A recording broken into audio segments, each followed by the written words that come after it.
up in conversation with Sarwat Muhyiddin. Our chair for this session will be Peter Pankhe, and our moderator for this session will be Zara Sabri.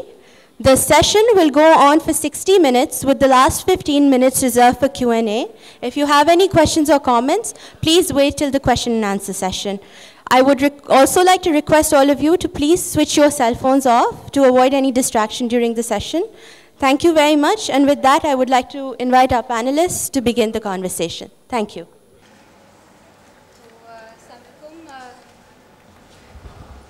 Is that clear? अस्सलाम वालेकुम, मेरा नाम ज़ारा साबरी है और मैं moderate कर रही हूँ ये सेशन, और मैं एक टीचर हूँ और मैं हेरल्ड में भी काम करती हूँ एज ए जर्नलिस्ट, और मैं कोक स्टूडियो के लिए कुछ सालों से फोक पोइट्री जो है ट्रांसलेट करती रही हूँ. और let me sketch what the section is going to be about. Domestic and international political developments in the past few years, especially after 9/11, have created a situation where discussion about Islamic mysticism and mystical poetry has been hijacked by talk of how Sufism can be used as a bulwark against the Taliban, because the message of the Sufis was love and peace. Writers like William Dalrymple have tried to sell the argument to the West that the Sufis in Pakistan are our best friends in the region, and unless we can harness their energies, we will lose Punjab and Sindh just as we have lost Khyber Pakhtunkhwa in Afghanistan. Please notice the we. And our own government and civil society organizations have been quick to jump on the bandwagon by organizing Sufi conferences. Well, in this session, we are trying to get away from that kind of debate, and our session is titled The Great Sufi Poets of the Punjab, and we plan to focus on the poetry itself and to avoid essentializing the message of these Sufi poets who have been writing over hundreds of years, and to concentrate on the tremendous richness and diversity in style and thought in this tradition, or we can even say traditions. Let me introduce, it's my pleasure and honor to introduce Sarwat Muhyiddin Saiba. Sarwat Muhyiddin बकौल अहमद नदीम कासमी इस दौर की पंजाबी सुखरवरों में मुनफरिद मकाम रखती हैं. उन्होंने पंजाब के अजीम सूफ़ी शोरा, पंजाबी तहज़ीब और फोक ट्रेडिशन जैसे मौज़ूआत पर तहक़ीक़ की है. इनकी शायरी के 4 मजमूए शाये हो चुके हैं. कणियाँ, सेक सुनहरे, 2 फूल खिले माया और गीत हयाती होए. मुख्तलिफ़ यूनिवर्सिटियों में भी पढ़ा चुकी हैं, और पाकिस्तान में भी और बैरून मुल्क भी कई नेशनल इंटरनेशनल अवार्ड्स भी हासिल किए हैं इन्होंने. पाकिस्तान पंजाबी लिटरेरी बोर्ड की मेंबर हैं और international women's club of Islamabad की वाइस प्रेसिडेंट हैं. आजकल इनकी तहकीक जारी है पंजाब के सूफ़ी शोरा के कलाम में औरत की अक्कासी पर. अच्छा, हमारे चेयर हैं पीटर पैनके साहब. ये आप ऑथर हैं, ब्रॉडकास्टर हैं, मूसीकार हैं. आपने जर्मनी और हिंदुस्तान में कई शहरों में और कई यूनिवर्सिटियों में इंडोलॉजी भी पढ़ी है, म्यूज़िकोलॉजी भी पढ़ी है, कंपैरेटिव रिलीजन्स भी पढ़े हैं, और आपका एक म्यूज़िक बैंड है ट्रूबडोर्स यूनाइटेड के नाम से, जो कई ममालिक में परफॉर्म कर चुका है. आपकी 2 किताबें आने वाली हैं जिनके उन्वान हैं saints and singers, Sufi music in the Indus valley, और singers die twice, journey to the land of Dhrupad. Let me then start. जी, तो मैं सवाल करती हूँ आपसे. एक तो मेन बेसिक सवाल ये है कि हम सुनते रहते हैं सूफ़ी सेंट, सूफ़ी म्यूज़िक, सूफ़ी पोइट, तो आप ये भी अव्वल तो हमें आप ये बताइए कि सूफ़ी लफ्ज़ का मतलब क्या है. जी, सूफ़ी जो है ये एक कोई बहुत पुराना लफ्ज़ नहीं है, ये काफ़ी नई इस तरह इस्तेमाल होनी शुरू हुई है. इसका कोई एक मतलब आप नहीं निकाल सकते. ये सूफ़ी लफ्ज़ एक तो तसव्वुफ़ से निकला है, तसव्वुफ़ से, और दूसरा पुराने ज़माने में, अरब ज़माने में, अरबी की ज़ुबान में सूफ़ कहते हैं ऊन को. तो ये जो दरवेश लोग होते थे ये ऊन के लंबे लंबे चोगे पहनते थे, तो उस वजह से भी उनको सूफ़ी कहा जाता था. लेकिन लफ्ज़ के इतने उसमें नहीं जाना चाहिए, उसका मकसद देखना चाहिए. तो तसव्वुफ़ के लिहाज से जो सूफ़ी है वो उसका फ़र्क सिर्फ़ ये है कि जैसे अल्लाह तक पहुँचने के दो तरीके हैं, एक शरिया और एक तरीक़ा। जो शरिया है वो है it is basically the Islamic law. तो जो हमारा ऑर्थोडॉक्स तरीका है या मौलवी का तरीका है, that is through regimented progress through sharia. और जो सूफ़ी का तरीका है वो है इश्क। बेसिकली जो एक अगर आप लफ्ज़ लें कि सूफ़ी किस चीज़ की बात करता है तो वो है इश्क। और उसका मतलब ये है कि अल्लाह के साथ इतना ज़्यादा इश्क हो कि आप उसके इश्क में आप अपनी इबादत करें और इश्क के ज़रिए पहुँचे वहाँ जहाँ पे आपकी मंजिल है। मंजिल एक ही है, सिर्फ दो तरीके फ़र्क हैं।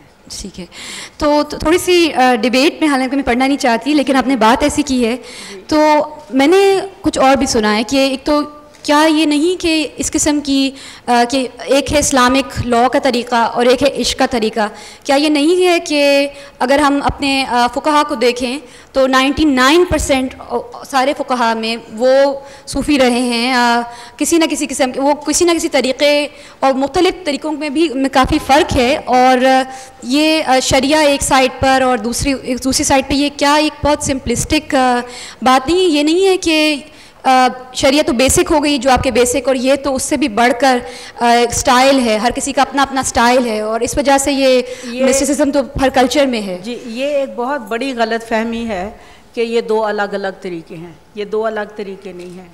जो तरीक़त को फॉलो करते हैं, जो सूफ़ी तरीक़ा जिसको हम कहते हैं, वो शरिया से अलग नहीं है। उस तक वो शरिया के बाद का स्टेप है। जब तक पूरी आपको तालीम शरिया की, कुरान, हदीस, फ़िक़्ह, मंतक, माने, वो सब चीज़ें आप उसमें से नहीं गुज़रते तो आप आगे इश्क़ के रास्ते तक नहीं पहुँचते। वो तो बेसिक है, उसके बगैर तो सूफ़ी बात ही नहीं करते। लेकिन यह है कि वो उससे आगे चले जाते हैं, इश्क़ पे पहुंच जाते हैं। ठीक है, तो ये जो लफ्ज़ आप कह रही हैं नई इस्तिलाह है, सूफ़ी एक नई इस्तिलाह है, तो अगर हम पीछे जाने की कोशिश करें तो जब ये इस्तिलाह नहीं थी तो फिर हम क्या कोई ख़ास लफ्ज़ इस्तेमाल करते थे ऐसी शायरी के लिए? क्योंकि आप ये देखें, ये एक नई इस्तिलाह ही नहीं है, ये एक फ़ैशन बन गया आजकल हर चीज़ में सूफ़ी का लफ्ज़ लाना जो है वो फ़ैशन बन गया है। सिर्फ यहाँ नहीं बल्कि वेस्ट में भी ये होता है कि the word Sufi is used a lot for many different things. इस हद तक के लोग अपने आप को भी कहते हैं कि जी मैं सूफ़ी शायर हूँ, मैं सूफ़ी हूँ। अगर आप देखें तो जिनको हम बेसिकली आज क्योंकि सूफ़ी शुरा पे बात करेंगे तो वो शायर जो थे, जो हमारे पास अर्लीस्ट सूफ़ी शायर, क्योंकि मेरी गुफ्तगू Punjab, it's about the Punjabi Sufi poets. हमारे पास सबसे अर्ली जो सूफ़ी पोइट हैं वो हैं बाबा फ़रीद गंज शकर। वो उनका टाइम है, वो पैदा हुए थे 1173 में, 12th सेंचुरी है, 1173 में पैदा हुए थे और 1265 तक वो थे। ये हमारे पास अर्लीस्ट नोन पंजाबी सूफ़ी शायर हैं। लेकिन इससे पहले ये नहीं कि वो तरीक़ा नहीं था। सूफ़ियों का तरीक़ा तो वही है जो वो प्रैक्टिस करते थे, मगर वो लोग अपने आप को सूफ़ी नहीं कहते थे और उस ज़माने में सूफ़ी का लफ्ज़ इस्तेमाल नहीं होता था। वरना इसको अगर आप ट्रेस करें तो ये तो हुज़ूर सल्लल्लाहु अलैहि वसल्लम के ज़माने तक चला जाता है, क्योंकि इस्लाम की जो प्रैक्टिस है सही, वो सूफ़ी तरीक़ा शरिया को छोड़ के नहीं, बल्कि शरिया के ऊपर बेस्ड जो आपका बेसिक तरीक़ा है वो तो यही है कि आप अल्लाह की खुशी की, अल्लाह की रज़ामंदी के लिए और अल्लाह के इश्क़ के लिए आप करें। जैसे बुल्ले शाह ने कहा कि माथा रगड़ने का कोई फ़ायदा नहीं जब तक कि आप इश्क़ की नमाज ना नियत करो। अगर इश्क़ की नमाज आप पढ़ते हो तो वो अल्लाह के लिए पढ़ते हो, अगर आप सिर्फ़ एक रिचुअल पूरा करते हो तो उसका वो माथा रगड़ने का कोई फ़ायदा नहीं। उसका मतलब ये नहीं है कि नमाज छोड़ दो, उसका मतलब ये है कि आपने जो करना है वो अल्लाह के इश्क़ के लिए करें। ये हमारे पास जो पंजाब के जिन सूफ़ी शोरा पे हमने बात करनी है वो हमारे पास बाबा फ़रीद से शुरू होते हैं। और ये सूफ़ी जो सिलसिले हैं ये 4 हैं बेसिक, जो मेजर सिलसिले हैं। इनमें कादरिया सिलसिला है, फिर चिश्तिया सिलसिला है, सोहरवर्दिया है और नक्शबंदिया है। सब कॉन्टिनेंट जो है, ये थोड़ा मैं आपको बैकग्राउंड इसका बता रही हूँ। जो सब कॉन्टिनेंट है इंडिया पाकिस्तान उस ज़माने में इकट्ठा होता था। यहाँ पे ये जो कादरिया सिलसिला है ये शेख अब्दुल कादिर जिलानी से शुरू होता है, जो कि 1078 में पैदा हुए थे। और जो चिश्तिया सिलसिला है वो शेख मोइनुद्दीन चिश्ती से शुरू होता है, जो कि 1142 में पैदा हुए, यानी कोई 35 इयर्स के बाद वो पैदा हुए थे। लेकिन सब कॉन्टिनेंट में जो सिलसिला पहले पहुंचा वो चिश्तिया सिलसिला था, क्योंकि हज़रत मोइनुद्दीन चिश्ती सिस्तान से आए और वो हिंदुस्तान में आए और अजमेर में वहाँ रहे। सो चिश्तिया सिलसिला यहाँ पहले फैल गया था। कादरिया सिलसिला काफ़ी बाद में सब कॉन्टिनेंट तक पहुँचा। तो अजमेर शरीफ में जब ख्वाजा मोइनुद्दीन चिश्ती आए, उनके मुर्शद उनके डिसाइपल थे हज़रत बख्तियार काकी, जो दिल्ली में आ गए थे। और फिर जब बाबा फरीद पैदा हुए और उस वक्त चिश्तिया सिलसिला यहाँ पे था। सो बाबा फरीद जो हैं ये कोटिवाल मुल्तान के नज़दीक एक जगह है, वहाँ पैदा हुए और वहाँ से ये फिर दिल्ली गए ट्रैवल करके, और वहाँ जाके इन्होंने बख्तियार काकी के हाथ पर बैत की, उनके मुरीद हो गए। सो इनका वही चिश्तिया सिलसिला चलता जा रहा था। चिश्तिया सिलसिले में की जो ख़ास बात थी वो ये थी कि क्योंकि यहाँ पे सब कॉन्टिनेंट में पुरानी रवायत जो थी मज़हब की, उसके साथ म्यूज़िक जुड़ा हुआ था, उससे म्यूज़िक अलग नहीं था। क्योंकि हिंदू मज़हब जो यहाँ बहुत पुराना था, वो उनके भजन गाए जाते थे, उनके टेम्पल्स में म्यूज़िक होती थी, तो म्यूज़िक के बगैर लोग मज़हब को समझ नहीं सकते थे। इसलिए चिश्तिया सिलसिला में मोइनुद्दीन चिश्ती ने म्यूज़िक को इनकरेज किया, जो कि लेटर ऑन बाबा फरीद के आगे मुरीद थे हज़रत निज़ामुद्दीन औलिया, और उनके मुरीद थे अमीर खुसरो। सो ये जो कव्वाली है ये चिश्तिया सिलसिले की एक ख़ास चीज़ है, क्योंकि ये उस ज़माने में जब ख्वाजा मोइनुद्दीन चिश्ती आए तो उन्होंने इनकरेज किया, क्योंकि यहाँ पे तरीका वो था। तो ये म्यूज़िक की बात है या साज इस्तेमाल करने की बात थी ज़्यादा? म्यूज़िक वही साज और समा के, ठीक है, समा ही था, जो कि लेटर ऑन डेवलप होता होता कव्वाली की सूरत इख्तियार की। और साज तो फिर बहुत बाद में, वो तो अमीर खुसरो ने आके तबला भी इन्वेंट किया और सितार भी। तो इस सिलसिले में म्यूज़िक है। और कादरिया सिलसिला जो बाद में पहुंचा था उसमें इतना ये कव्वाली का वो नहीं है। ठीक है। दूसरी बात, क्या ये मोइनुद्दीन चिश्ती लाते हैं अपने साथ चिश्तिया सिलसिला, ये सिजजी वो सिजजी लाते हैं अपने साथ? नहीं, पहली दफ़ा सब कॉन्टिनेंट में चिश्ती सिलसिला जो है ना वो सब कॉन्टिनेंट में पहुंच गया था बहुत जल्दी, उससे भी पहले कोई 200 साल पहले पहुंचा, और कादरिया सिलसिला उसके बाद आया। हालांकि कादरिया सिलसिला पुराना था, ठीक है, लेकिन जब बाबा फरीद का ज़माना था उस वक्त तक कादरिया सिलसिला अभी यहाँ तक पहुँचा नहीं था सब कॉन्टिनेंट तक, तो वो चिश्तिया सिलसिले को बिलोंग करते थे। और चिश्तिया सिलसिले में ये जो है इनका हर एक का थोड़ा थोड़ा फ़र्क होता है ना, कॉन्सेंट्रेशन किसके ऊपर।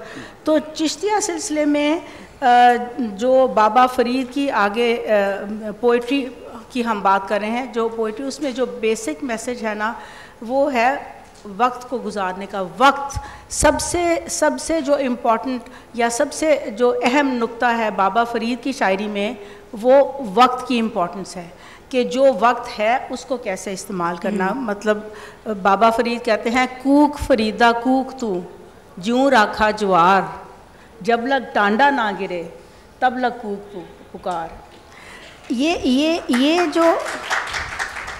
ये जो एक आम तासुर पाया जाता है कि सूफ़ी जो हैं वो दुनिया छोड़ के जंगलों में चले जाते हैं, ये बिल्कुल गलत है।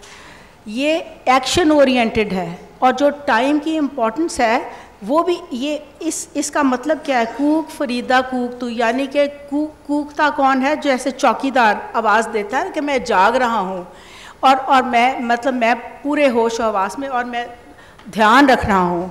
तो एक चौकीदार की तरह बाबा फरीद कहते हैं कि कूक फरीदा कूक त्यों ज्यूं राखा ज्वार का जो खेत है उसका जो रखवाला है, जिस तरह वो उसका ध्यान रखता है, इस तरह तुमने ज़िंदगी को एक रखवाले की तरह इस्तेमाल करना है। जब लग टांडा ना गिरे, टांडा उसका वो पक के खोशा जब गिरता है उसको कहते हैं कि जब तक वो फसल पक कर तैयार ना हो और वो गिरे ना, यानी ज़िंदगी ख़त्म ना हो जाए, उस वक्त तक आपने एक्शन करना है, आपने उस चीज़ को पूरी तरह ज़िंदगी को गुजारना है।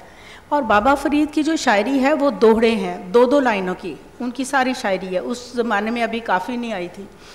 बाबा फ़रीद के जो दोहरे हैं उनको श्लोक कहते हैं। सो उनके सिर्फ दो दो लाइनों के श्लोक हैं जिसमें उन्होंने सारी फ़िलॉसफ़ी ज़िंदगी की और ज़्यादा लोगों को एक तो वक्त की अहमियत बताई है, दूसरा ये ज़िंदगी गुजारने का तरीका कि ज़िंदगी गुजारनी कैसे है।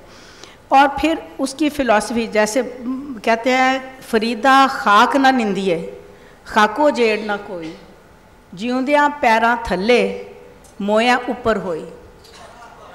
यानी कि आप किसी हकीर से हकीर चीज़ को भी कम तर ना समझें, क्योंकि वो खाक जैसे जो धूल, मट्टी की पाँव की धूल जिसको कहते हैं, कि उस मट्टी को भी इतना कम तर ना समझो, क्योंकि वो जब आप जीते हैं तो आपके पाँव के नीचे होती है, लेकिन जब आप मरेंगे तो वो आपसे ऊपर होगी। सो इस तरह उन्होंने ज़िंदगी के बारे में, ज़िंदगी गुजारने के बारे में, और वही एक्शन ओरिएंटेड जो बाद में आके बुल्ले शाह 18वीं सदी में कहते हैं, उठ जाग कुराड़े मार नहीं, ए सौन तेरे दरकार नहीं। अपनी ज़िंदगी को सो के नहीं गुजारना, ये खुराटे लेने सो के गुजार ज़िंदगी को ज़ाया। ये वक्त है जो इम्पॉर्टेंट है, and it is the importance of this time, the present time which you have to live and you have to do something about it. You just can't waste your life like this.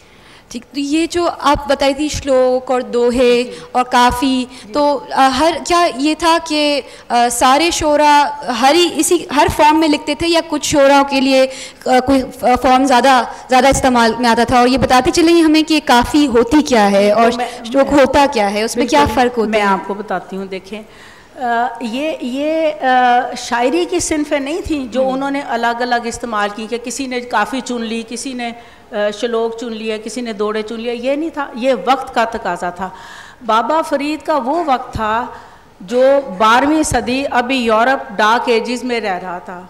आप यहाँ सोचें कि 12वीं सदी में बाबा फ़रीद वो बातें कर रहे थे जिसके पीछे आज दुनिया मिस्टिसिज्म के पीछे पड़ी है, और वो चाह रहे हैं पता लगाना चाह रहे हैं कि ये मिस्टिसिज्म क्या है। मिस्टिसिज्म जो है ना, वो हर मज़हब में मौजूद रहा है हमेशा से। मिस्टिसिज्म हर मज़हब में है, लेकिन सूफ़ीज़म जिसको हम कहते हैं, वो मिस्टिसिज्म है जो इस्लाम के दायरे के अंदर आता है। जो इस्लाम के दायरे के अंदर रहते हुए मिस्टिसिज्म है, उसको हम सूफ़ीज़म कहते हैं। अब बाबा फ़रीद का जो वक्त था, उस वक्त तो बिल्कुल पढ़ाई लिखाई बिल्कुल कम थी।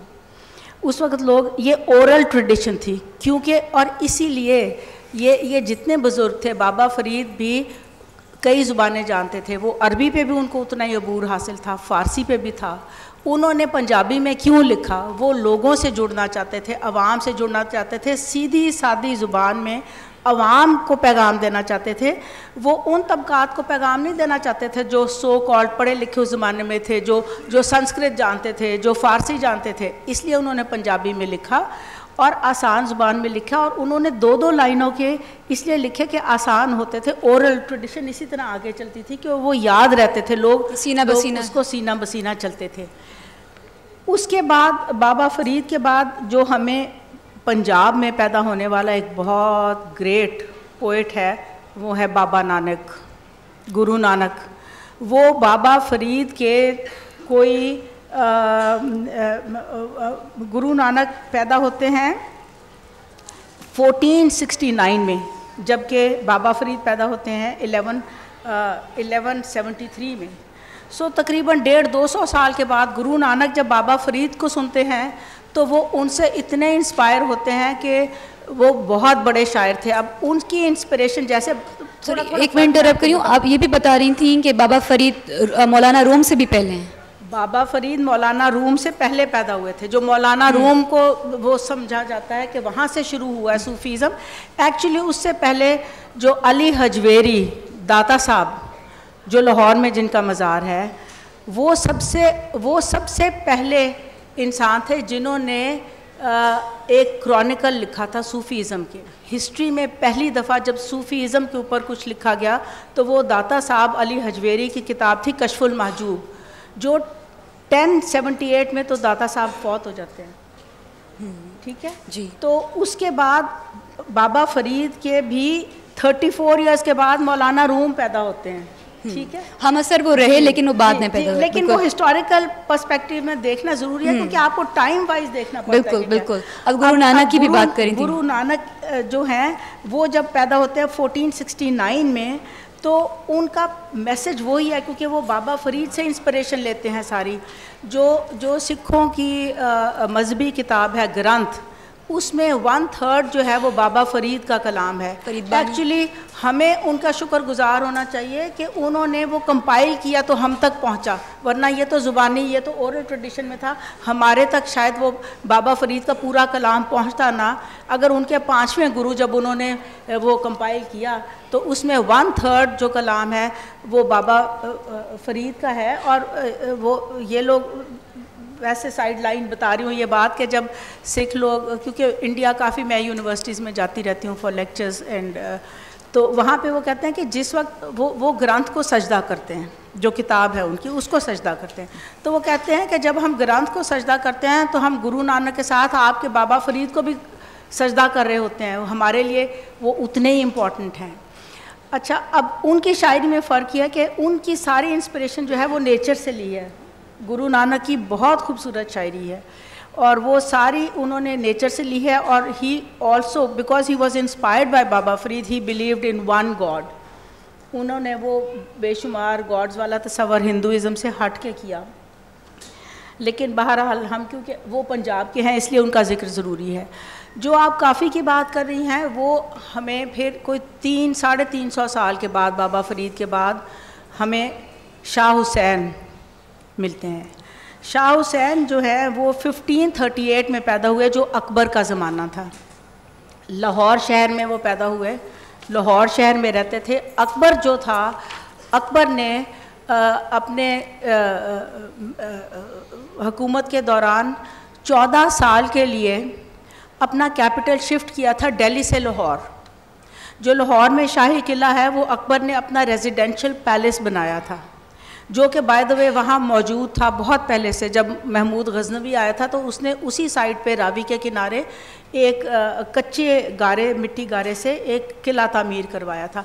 उसी की बुनियादों पे 16वीं सेंचुरी में जब अकबर ने अपना कैपिटल शिफ्ट किया तो उसने वहाँ पे अपना एक शाही महल बनवाया। वो किला, जो शाही किला है, वहाँ पे वो रहता था।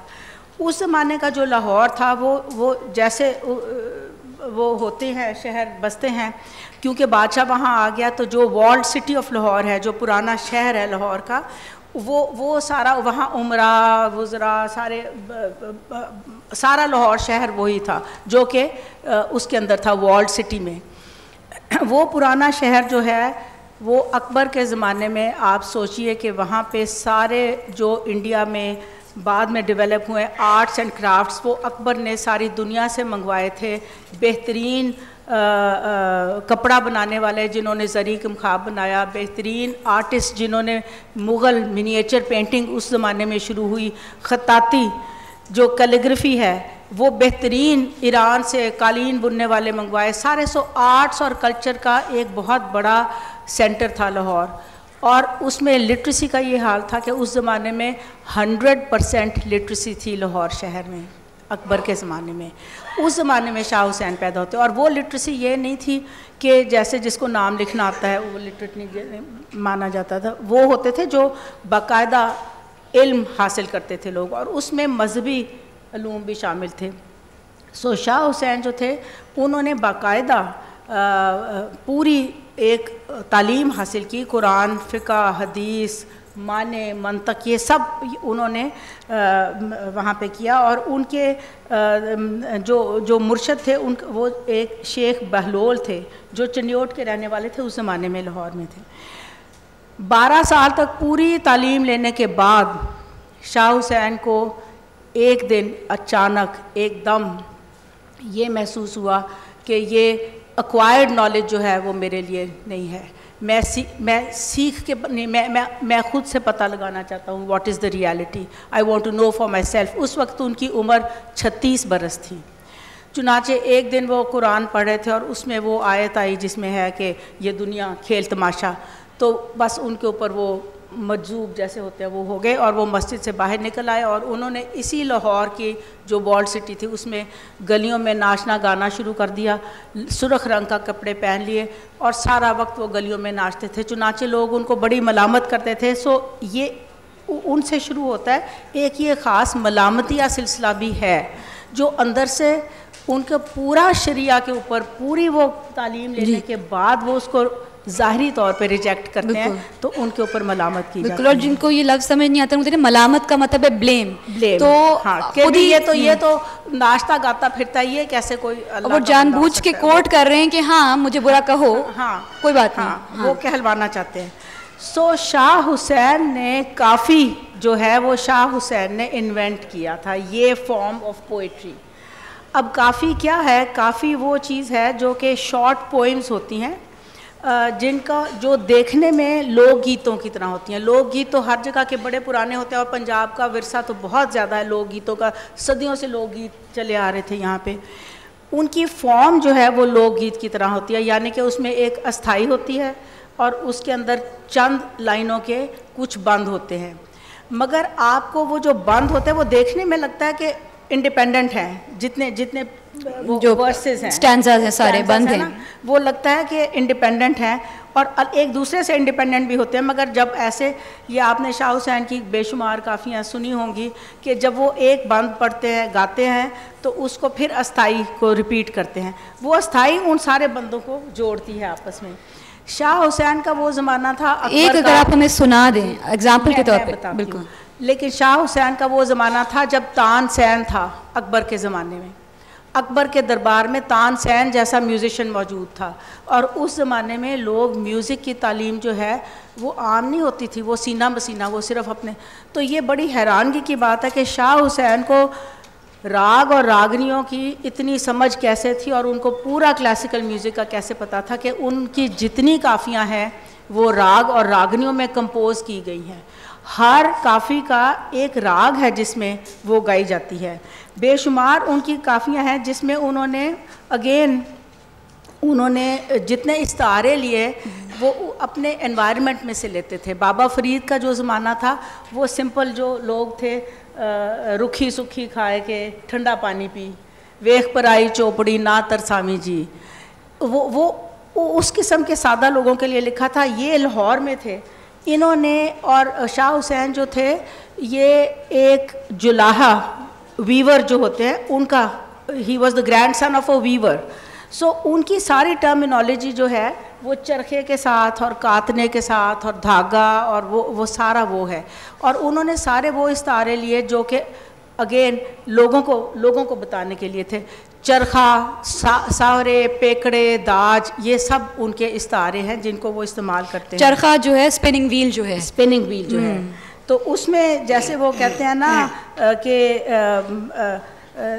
चरखा काटने का जो अमल है उसको वो ज़िंदगी के साथ जोड़ते हैं। और फिर ये उससे भी ऊपर एक फ़िलासफ़ी चली जाती है कि ये सिर्फ ज़िंदगी गुजारने का, it's not just the cycle of life, it's the cosmic cycle as well.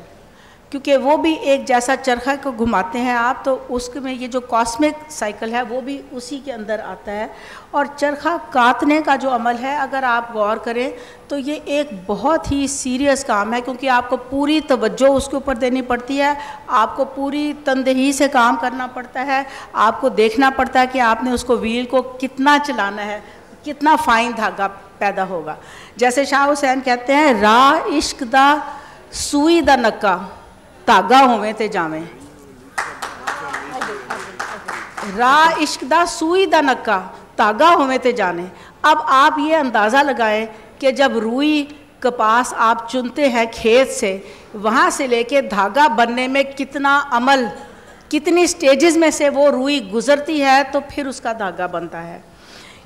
उसको उतनी वो चरखे की उसको पुल में से गुज़रना पड़ता है, उसको बारीक उसको वो घुमाना, उसको वो जो वट चढ़ते हैं वो करना पड़ता है, तो फिर कहीं जाके वो धागा बनता है। तो जो इश्क का रास्ता है वो इतना आसान नहीं है, वो जैसे जो सुई का नक्का होता है वो है। तो जब तक इंसान उस पूरे प्रोसेस में से नहीं गुज़रता, जब वो रुई की स्टेज से धागा बनता है तब वो उसमें से गुज़रने के काबिल होगा। जी, तो एक जो है मैं पूछना चाह रही थी सवाल कि ये क्यों है कि हम किसी एक शायर को सूफ़ी शायर कहते हैं और औरों को नहीं, हालांकि तकरीबन अगर आप जदीद ज़माने से पहले देखें, का ज़माना देखें, तो हर शायर ने कुछ ना कुछ आरिफाना कलाम भी लिखा है। मिसाल के तौर पर अगर मीर दर्द ने कहा है कि अर्ज़ो समा कहाँ तेरी वुसअत को पा सके, मेरा ही दिल है वो कि जहाँ तू समा सके। तो गालिब ने भी लिखा है कि हर चंद सबुक दस्त हुए बुज़ शिकनी में, हम हैं तो अभी राह में है संगे गिरा और। ठीक है, तो अगर गालिब के यहाँ भी हमें गालिब के यहाँ हमें बहुत सारी हकीमाना और आरिफाना शायरी मिलती है, तो क्यों आप ये देखें, हाँ, आए कब, ये तो बहुत बात नहीं, बात की बात है, लेकिन हम सारी फिलॉसफी तो यहाँ फैल चुकी नहीं, देखिए हम मीर दर्द जो है, मीर दर्द को हम कहते हैं एक सूफ़ी पोइट। ये क्यों? क्योंकि वो नक्शबंदिया सिलसिले से फॉर्मली वाबस्ता थे और गालिब नहीं थे। क्या कोई लाइफस्टाइल की बात है कि आप देखते हैं कि शायर का लाइफस्टाइल क्या है, तो फिर उस लिहाज से वो, या किसी उससे ज़्यादा उसके कलाम का बेशतर हिस्सा आरिफाना कलाम है, तो उसको हम कहेंगे कि वो फ़कीर है, वो सूफ़ी शायर है, दूसरा नहीं है। बेसिकली मैं तो सूफ़ी लफ्ज़ के ख़िलाफ़ हूँ। कोई इंसान ये नहीं कह सकता। वो, ये आपका क्या ख्याल है, बाबा फरीद, बुल्ले शाह या शाह हुसैन अपने आप को सूफ़ी कहते थे? वो तो नहीं कहते थे, वो तो शायरी करते थे, वो तो आवाम के लिए शायरी करते थे और शायरी करके छोड़, ये तो हम लोगों ने उनको बांट दिया ना। और जैसे मैंने कहा, आजकल तो फैशन बन गया है, आजकल तो हर चीज़ के साथ सूफ़ी जोड़ देते हैं ताकि वो फैशन के तौर पे इस्तेमाल। वो लोग अपने आप को सूफ़ी नहीं कहते थे, तो ये हमने खानों में बांटा है कि जी कौन है कौन नहीं। हम तो द ग्रेट पोइट्स कह रहे हैं जिन्होंने तसव्वुफ़ की बातें की हैं। नहीं, आपने जो फैशन की बात की है, इट्स वेरी इंटरेस्टिंग कि अभी जो जयपुर में फेस्टिवल हुआ है, तो जावेद अख्तर साहब ने बहुत जो है उनने बिगड़ के कहा किसी सवाल के नतीजे में कि सूफ़ी म्यूज़िक क्या है, ये आजकल मैं तंग आ गया हूँ इस सूफ़ी म्यूज़िक। किसी भी गाने में 2 दफ़ा मौला कह दें तो वो सूफ़ी सॉन्ग बन जाता है। तो वो जो आप बात कर रहे हैं, और इसी तरह it's a good way to come to हमारा जो म्यूज़िक की तरफ। मुझे मालूम है कि जो है आज आप काफ़ी इस्लामिक मिस्टिसिज्म में, वेस्ट में भी आप देती रही हैं। You know, you been lecturing in western countries about Islamic mysticism, and there's a great deal of the interest with Islamic mysticism is actually tied up with the rendition of this mystical poetry in music as well. So let me turn the discussion in that direction a little bit. Panke Saab, I know that you had some very interesting interactions with folk artists like Sain Zahoor, and in that you had interesting experiences with mystical poetry from the Punjab. So if you have any questions for Sarwat Sahiba. Sure. I'm afraid that I may have to turn the course of the debate a little bit, because basically I come here probably by the virtue of being invited by Oxford, because we are planning the publication of a book which is called Saints and Singers, and which is the outcome of a German book which I did in the aftermath of the 50 Years Pakistan Festival, which we held in Berlin, and for which I brought about 100 Pakistani musicians to Germany, and later we became so fascinated that the book came out of that. And there is also, of course, Baba Farid and Bulle Shah and other Waris Shah and other Punjabi poets in that. But of course also Sindhi and Saraiki and so on. So what I can contribute I think is a few questions, because you see, if as a Westerner you approach something which might be vaguely called Sufi music, the first person you would encounter was Nusrat Fateh Ali Khan, and he of course would sing qawwalis, and none of the audience could make out any of the words he was singing. We could understand that sometimes the Allahu was repeated, or must calendar, something like that, but otherwise nobody had any idea of what the poetry behind that was. So of course there were some explanations given, but I don't think that we arrive at poetry this way. So when I started to record and to transmit and to expose Pakistani musicians to the West, I would take, the first thing I did was that I excluded Nusrat and Abida Parveen because I wanted to project the multitude of beautiful and fantastic musicians who exist in Pakistan and were somehow hidden behind the big figures. So I traveled up and down the Indus, and of course also reaching the shrine of Baba Farid and Bulleh Shah, and recording Patane Khan, who became a very good friend of mine, and Hamid Ali Bela and Kafis and so on. And so yeah, I've seen that album of yours. Really yeah. So we recorded that, and then I was noting down the words, and so he would say, well, this is a song by Bulleh Shah, or this is a song by Baba Farid, and I was going through, being interested in languages, I was going to the volumes published of Shah Hussain or Bulleh Shah or Baba Farid, and the verses they were singing in the song, they were nowhere to be found.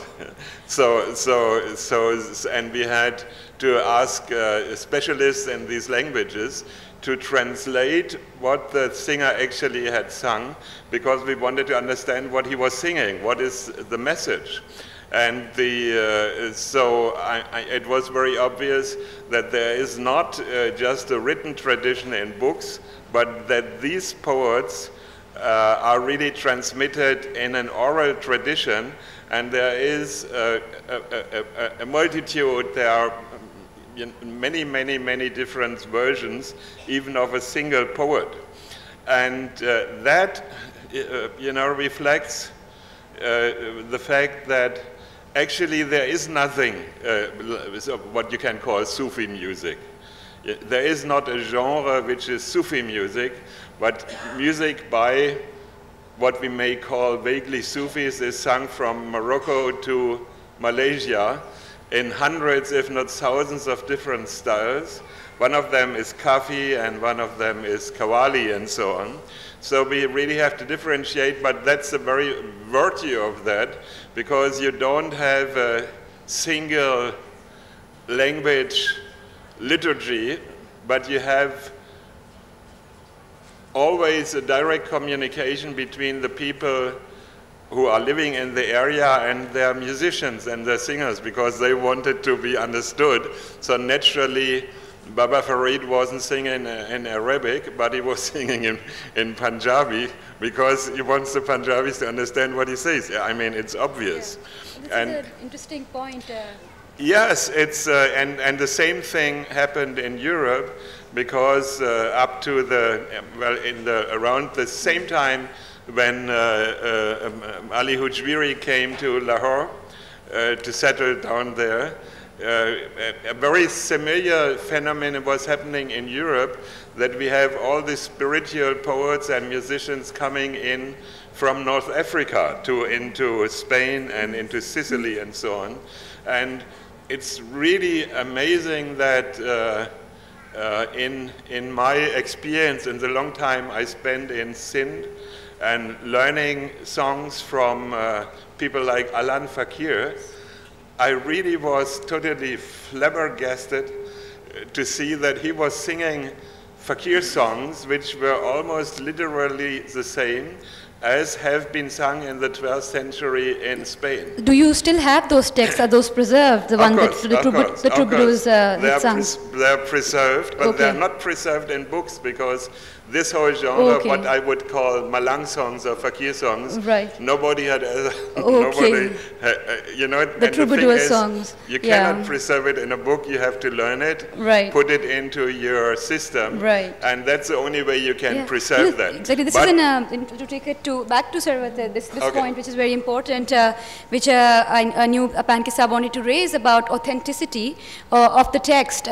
So if you add, for example, someone composes something and adds a who to it, तो वो छाप जो है Sultan Bahu की. So how do we know it's actually Sultan Bahu's, or has someone just added who and the singer is singing it and he says it's Sultan Bahu and you can't find it in the text? So how do we know it's his point or not? ये खतरा तो हमेशा होता है।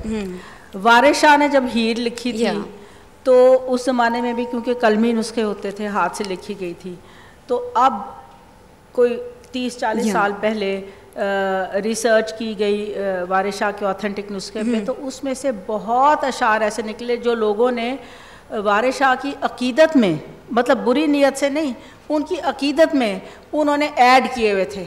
तो ये तो हमेशा होता है। मिसाल के तौर पे जो सबसे ज़्यादा मशहूर शेर जो गाया जाता है, डोली चढ़ दे मारियाँ हीर चीका मैनू ले चले बाबला ले चले, वो वारिस शाह का शेर ही नहीं है, वो उन अशार में से है जो ऐड किए गए। लेकिन आप सुल्तान बाहू की बात पूछ रहे हैं, वो तो अगेन एज आई सेड कि ये ओरल ट्रेडिशन जो है, क्योंकि ये चलती जाती है सीना बसीना, तो वो ख़तरा तो होता है कि जाहिर है कुछ लफ्ज़ बदल जाए, लेकिन कोई ऐड कर दे, लेकिन ऑथेंटिक। सुल्तान बाहू के नाम के पीछे क्या मतलब है? बाहू का मतलब ये है कि जैसे ये भी अच्छा मैं आपको ये बताऊं कि सुल्तान बाहू जो है ना, उस ज़माने में कादरिया सिलसिला यहाँ पहुँच गया था। तो सुल्तान बाहू जो है वो उनकी जो अर्ली एजुकेशन थी वो उनकी वालदा ने की थी, वो उनकी वालदा ने की थी। तो वहाँ से फिर जब वो ज़रा बड़े हुए तो उनको बगदाद भेजा गया, जहाँ पे वो जाके शेख हबीबुल्ला थे जिनके हाथ पे उन्होंने बैत की, तो वो कादरिया सिलसिले में चले गए। तो उनकी जो शायरी है, सुल्तान बाहू को 7 ज़ुबानें आती थी, ठीक है, और उनको इसीलिए हफ्त ज़ुबान कहा जाता था। लेकिन यहाँ पे जो उनकी शायरी जो है ना, वो सारी पंजाबी में, again for the same reasons के लोगों तक पहुँचानी। हु जो है ना, वो एक किस्म की मेडिटेशन है।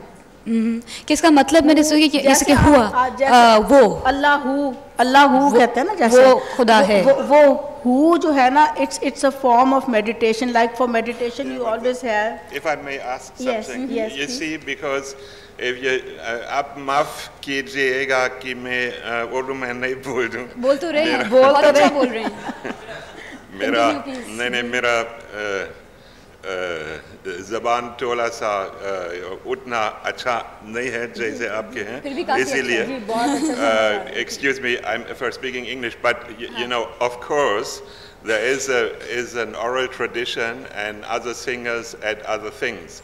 But the question I would like you to address is that, is this whole body of literature, is this just a phenomenon of the past, or is it, which happened in the 12th, 13th, 14th, 16th century, or is it something which is a valid living tradition? So there's 2-3 points I would like you to address. Because you see, you mentioned also in your introduction that Sufi, the word Sufi has been used in various contexts in the West and strange contexts. But I would like to point out to you that the term Sufi soap was not made up in the West, it was made up in Pakistan. And the whole popularization of the must calendar genre happened long before Nusrat Fateh Ali Khan made film music. I've seen it, I've listened to must calendar pop songs in the 60s, and that was long before anything of that reached the West. So I actually would plead for taking just abolishing the term Sufi, because I think it's been so much misused and overused. I think it should be used with so many other terms at the same time. Look, but that has already been pointed out by Hujbiri in 1174 or 75, because in the opening chapter of Kashf al-Majub, he says that Tasawwuf used to be a reality without a name, and nowadays, now we're talking about the middle of the 12th century, he says nowadays it has become a name without a reality behind it. So the discussion that Sufi has been the term has been misused is going on for the last 800, 900 years. So maybe we should do something about it. And I did, when I did, you know, all this so-called Sufi music was coming in the West. In one of the major festivals, I made a panel which was headlined Sufi Soul or Sufi Soap, you know, and the manager of Nusrat Fateh Ali Khan was my partner in that. And I think that's really a serious question, and that serious question has been raised already by Ali Hujwiri in Lahore, you know. He has been, if you carefully read his opening remarks, he says, nowadays, people who have not the slightest idea about it say that the word Sufi or Tasawwuf comes from Suf, which means wool. I think we also, and then, excuse me, just to finish the sentence, then he goes on and says, if this would be the case, then camels and goats should be called Sufis because they have a cloak of that is the lighter side of it. And not human beings. So let us, I mean, if we want to do something about that, let's take it seriously. Let's address the question is, what do you think about Salman Ahmed singing Bulleh Shah?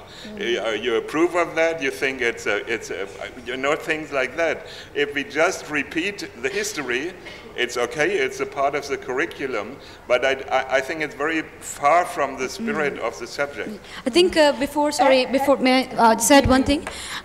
We also need to distinguish between, you know, when Ali Hujwiri says, look, this is not a true Sufi, and what is a true Sufi, and you can't just wear a robe. And every time, I don't know whether he's actually questioning the term there, but actually showing the hypocrisy. And every time, and we have so many, we have Ubaid Zakani in Ashraful Akhlaq, Akhlaqul Ashraf, I'm sorry. Akhlaqul Ashraf, he's just been talking about how everyone is so noble, and actually he means that they're not anymore. And it's always, this has been this concern that someone is called one thing, someone is called a mullah, and he's actually doing something else. I think that's a separate issue as well. And actually, when I said all these things about Suf and all, I said this is what people say, that because there is no proof. You know, it is not a word which really means one thing. So it is just speculation that it could be. And this thing that it's not, I wasn't saying that the West has started it now. What I'm saying is it is not even misused, but the word I have said is it has become fashionable now. It has become fashionable, not only there, even here. So many groups have started calling themselves Sufi, and misused in the case like of Maulana Room's whirling dervishes. You see, you see so many these modern pop music bands who are using the whirling dervish. For instance, someone has used the whirling dervishes, the visual of whirling dervishes with Bulleh Shah. Now the whirling dervishes have nothing to do with Bulleh Shah. That is something very typical Maulana Rooms, and it was not just a dance. That was a way of meditation for them, which is very serious. They perform wazu before doing the whirling dervishes. You can't put whirling dervishes with Bulleh Shah's song. You see, so this is what I'm saying, that it's all because it has become fashion, then that people have started doing this. But this has been the case for centuries. Right. Well, sorry, I think we may need to open it up for questions now. Sorry, Peter. We'll continue the discussion, and you may ask when the question is directed to you. And I have a couple more questions left, but again, we'll leave that for the discussion. Let's open it up, Perhaps we can take 2-3 questions at one time. And let's see, because sometimes, you know, an important question gets lost that way. Yeah.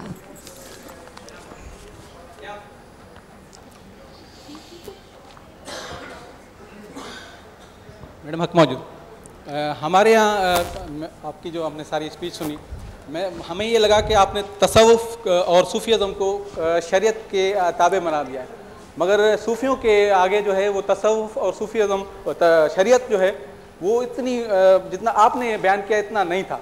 आपने शाह हुसैन का नाम लिया, मगर शाह हुसैन को माधुलाल कहते थे, आपने नहीं बयान किया। मैं तो अभी वहां तक पहुंची नहीं, ये तो एक के ऊपर ही घंटा खत्म हो गया। नहीं।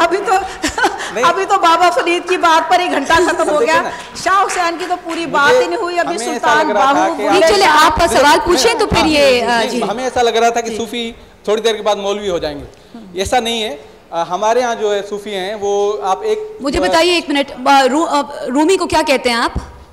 मौलाना रूमी भले कहते होंगे आप, ये तो मौलाना नहीं थे ना हमारे सूफी। अच्छा नहीं। मौलाना का मतलब बताइए आप। सवाल खत्म कर लीजिए, मैं आपको बताऊं। हम ये कह रहे हैं कि तसव्वुफ और सूफीज़म का जो दौर है वो कदीम ज़माने से इस्लाम के बाद का नहीं है। और सूफियों ने या अभी तो हमें ये भी है कि बाहू की दरगाह ने सलमान तासीर के खिलाफ फतवा भी दी थी कि ये वाजिबुल कत्ल है। हमारे सूफी आजकल कौन से, मगर सिंध में कोई सूफी भी मौलवी नहीं है। बिल्कुल, आपने शायद गौर नहीं किया, मैंने कहा ये नहीं था कि वो मौलवियों को साथ लेके चलते। देखें जी, मैं ये कह रही हूँ कि बेस जो है वो शरिया ही है। मौलवी भी तो एक्सट्रीम पे एक तरफ निकल जाते हैं और वो सूफियों को काफिर करार दे देते हैं और वो चीज़ पकड़ लेते हैं। अभी तो बात मैंने तो आप बात कर लें, आप बात 9 हमारे ग्रेट सूफी पोइट्स हैं जो कि पंजाब के, जो कि अभी तो बाबा फरीद की बात हुई थी, शाह हुसैन पे तो मैं अभी पहुंची थी, उसके बाद सुल्तान बाहू हैं, उसके बाद बुल्ले शाह हैं, वारिस शाह हैं, फिर उसके बाद मियाँ मोहम्मद बख्श हैं, सैफुल मुलूक लिखी, फिर ख्वाजा गुलाम फरीद हैं जिन्होंने सराइकी में लिखा, वहाँ तक तो बात पहुँची नहीं। लेकिन बुल्ले शाह के बारे में लोग उनको काफिर कहते थे। वो क्यों? वो उनकी काफियों में से वो चीज़, वो 2 लाइनें पकड़ लेते हैं जिसके बिना पे उनको काफिर करार दे देते हैं, और जो बाकी उन्होंने कहा है वो नहीं सोचते, इन कॉन्टेक्स्ट नहीं देखते। ये है मेरा मकसद। अब सुल्तान बाहू की बात कर रहे थे। सुल्तान बाहू पूरे शरिया के ऊपर, ये सारे सूफ़ी शायर जो थे, ये सूफ़ी अगर इश्क का रास्ता लेते हैं तो वो ये नहीं है कि आप शरिया को छोड़ के इश्क के रास्ते पे चल पड़ो, ये नहीं है। पहले शरिया का पूरा इल्म हासिल करने के बाद वो उस तरीके को इख्तियार करते हैं जो कि इश्क क्या होता है। देखें जी, इश्क आपका हर तरह का इश्क होता है ना। एक माँ को बच्चे से भी इश्क होता है। माँ बच्चे के इश्क में क्या नहीं करेगी, वो अपनी जान दे देगी। अगर बच्चा आग में गिरना है तो वो बच्चे को हटा के खुद गिर पड़ेगी। तो अगर आप अल्लाह से इश्क करें और आप उस इश्क में एक नमाज भी पढ़ लें तो वो अल्लाह के लिए वही उसका जज्बा जो है वो काम आएगा। अगला सवाल अगर हम लें, यहाँ पर और भी सवाल हैं जी, आप बताइए किसका लें? अच्छा जी, तो जिस तरह उन्होंने कहा कि ये सूफीज़म के बारे में ये बहुत मिसकंसेप्शंस हैं। जैसे आप कह रही हैं sharia is an exoteric form and tasawwuf is an esoteric form, and Aahista Aahista this is becoming lost in society। जिस तरह कॉन्सेप्ट ये भी है कि एक मेरे दोस्त को मैंने बताया कि सूफीज़म ये है। सवाल है आपका? अच्छा, सवाल तो मिसला बेसिकली ये है कि जिस तरह आपने बताया, तो ये जो एनाटोलिया के सारे सूफी पोइट्स थे, like Ibn Arabi and all, how did they affect, did they have any part to play in our Sufi culture? I am sorry for using the word tasawwuf का कल्चर। देखिए, अब सूफ़ी जो सूफ़ीज़ की आप बात करें या सूफ़ीज़म की बात करें, उसमें भी 2 हम अलग अलग चीज़ों को डिस्कस कर रहे हैं। एक तो पुराने हमारे जितने ये बुज़ुर्ग थे, जिनके वो अली हजवेरी से बहुत पहले से थे, ठीक है, वो तो मतलब 6th-7th सेंचुरी से हैं। हम यहाँ पे जो हमारा टॉपिक था वो था सूफ़ी पोएट्स ऑफ पंजाब, ठीक है, पंजाब के सूफ़ी पोइट्स। हम सूफ़ी उन बुज़ुर्गों के ऊपर बात नहीं कर रहे कि जिनसे ऑब्वियसली सूफ़ीज़म तो एक बहुत बड़ा, उसके ऊपर 1 घंटा तो नहीं, उसके ऊपर तो आपको कई लेक्चर्स की ज़रूरत है। हम वो बात आज के टॉपिक में शामिल नहीं है, इसलिए हम उसके अंदर नहीं जाएंगे। आप सिर्फ सूफ़ी शायर जो पंजाब के हैं उनकी शायरी के ऊपर बात करें। अगला सवाल, वो तो जाहिर है, वो तो ट्रेडिशन तो वहीं से चलती आ रही है। एक वो खातून जो हैं पीछे, बिल्कुल उनसे पहले ले लेंगे, फिर आपसे लेते हैं। ये साहब भी सामने पूछना जी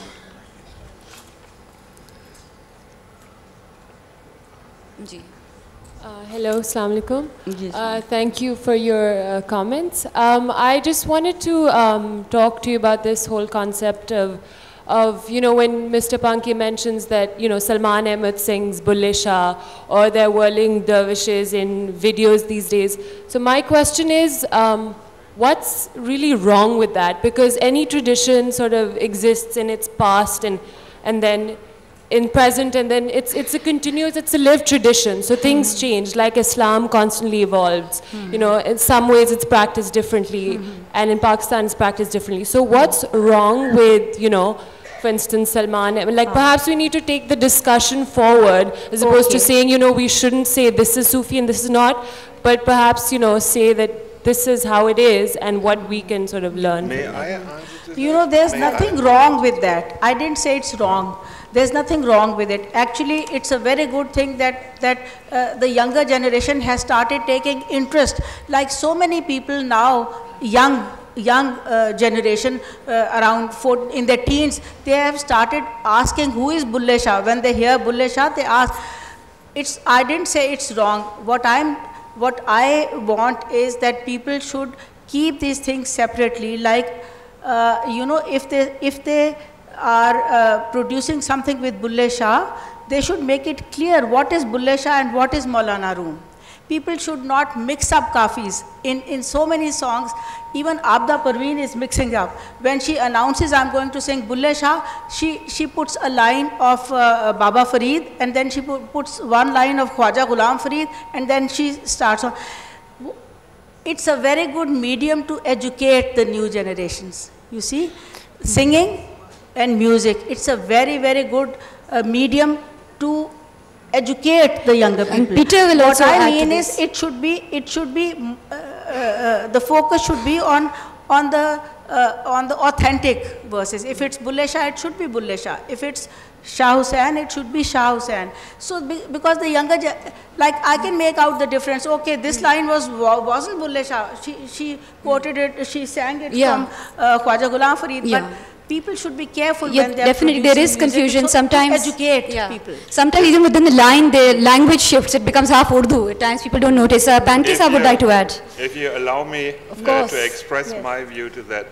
You know, actually, if you look at the history of that, you can see that at the time when Qawwali was coming up, Qawwali was a mix of many, many things. And Qawwali was picking up, you know, Hindi meters and Persian things and so on. And as I said about the fakir songs of Sindh, who don't even have an author, I think what's happening nowadays, like Salman Ahmed picking up lines from Bulle Shah, is totally authentic, totally justified, because that's what Sufi poets have been doing throughout the centuries. And it's only if we try to freeze them and put them in the fridge and keep them in the book that we can object to that. So we have, let me just conclude that.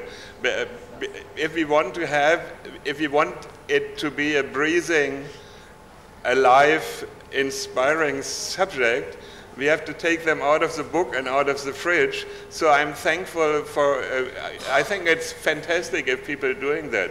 The other, in the other session about somebody projected his new translation of Rumi, and he was totally upset that Madonna has used Rumi words in the translation of Coleman Barks.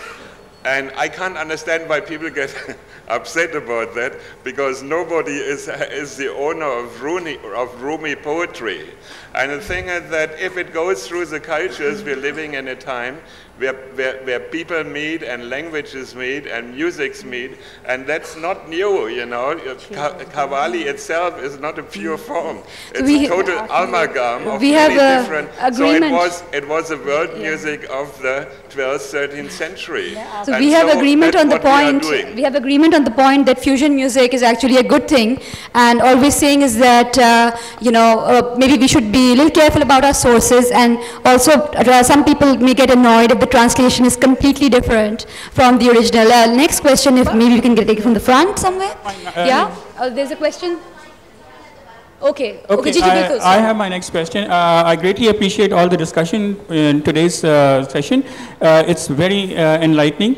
But let us, I just want to request you that this today's session was entirely on the Punjabi Sufis, and let's come back to that and finish that because it's in my mind we have gone halfway and the story is incomplete. Yes. And I would really request you to finish that whole series, which you are doing in a very excellent way. Okay. Thank you. Thank you. Can we take the other question? Sorry, the next question, please, from the front. A question or a comment? Just a question.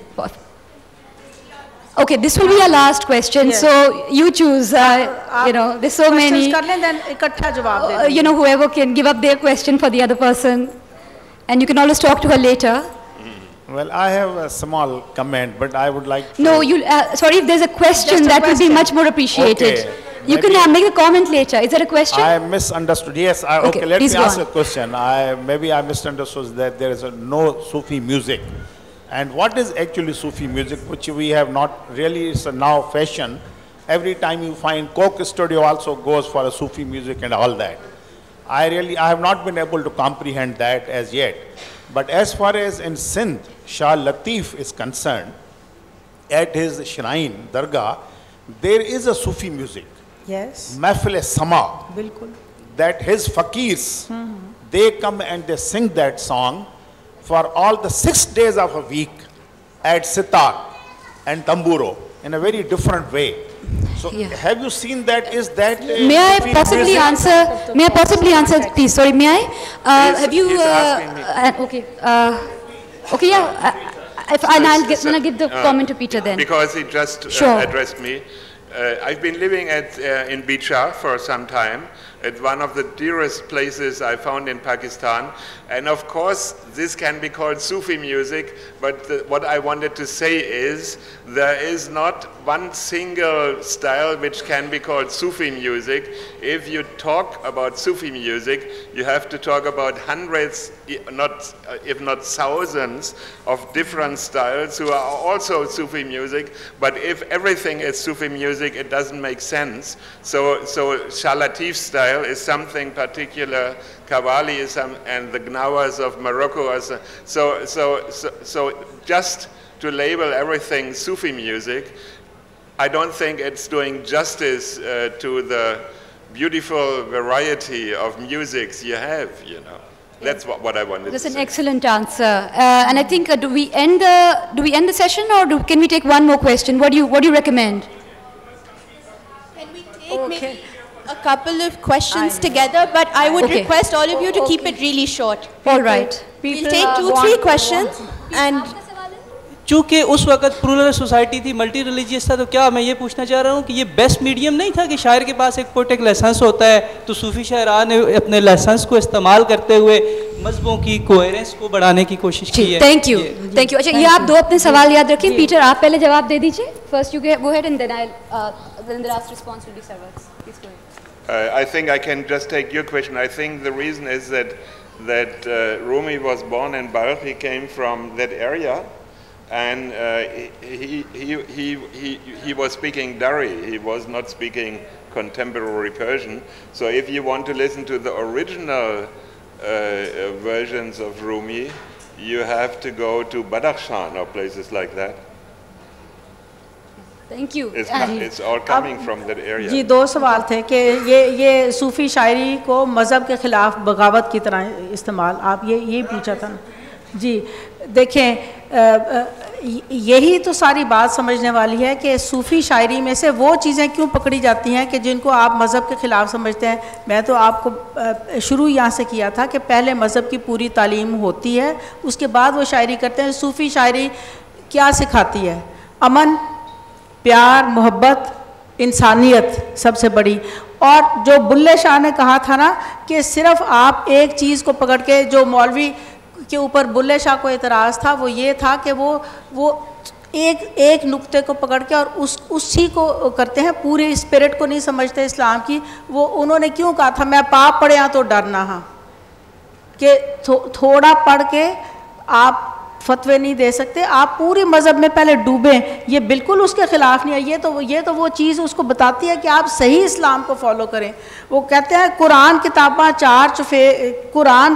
चार चुफेरे गिरदे चानन विच हनेर, कि आप किताबों से वो ले लेते हैं, और असल में तो सूफ़ी पैगाम तो है ही इस्लाम को फॉलो करने का, मगर वो एक स्टेप आगे है कि आप सिर्फ वो रिचुअल्स करने के लिए ना फॉलो करें, उसके अंदर प्यार डालें, इश्क डालें अल्लाह का, और फिर उन रिचुअल्स को करें तो फ़ायदा है। अब इनका जी सब इनका भी आपने क्या पूछा था आपका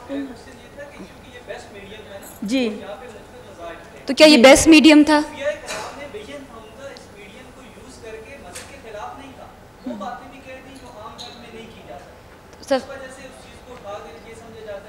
मगर उनका जो मज़हब था वो इंसानियत था, शख्सी आज़ादी भी नहीं, इंसानियत था उनका मज़हब, इंसानियत। और हर मज़हब अगर देखा जाए तो इंसानियत ही सिखाता है, तो उन्होंने हर मज़हब की रूह तो वही है ना कि अच्छा इंसान बनो, प्यार मोहब्बत से रहें और इंसानियत के ऊपर कायम रहें। तो सूफियों ने भी वही पैगाम किया है, बजाय ये इसके कि आप डर डर के वो चीज़ें करें और सिर्फ रिचुअल करने के लिए करें, वो नहीं, आप उसको दिल से मानें और प्यार मोहब्बत से इंसान अच्छे बने और फिर वो आप फॉलो करें।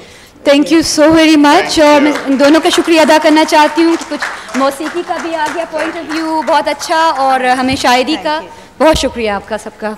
और अब आप डिस्कशन करना चाहते हैं तो आप कर सकते हैं।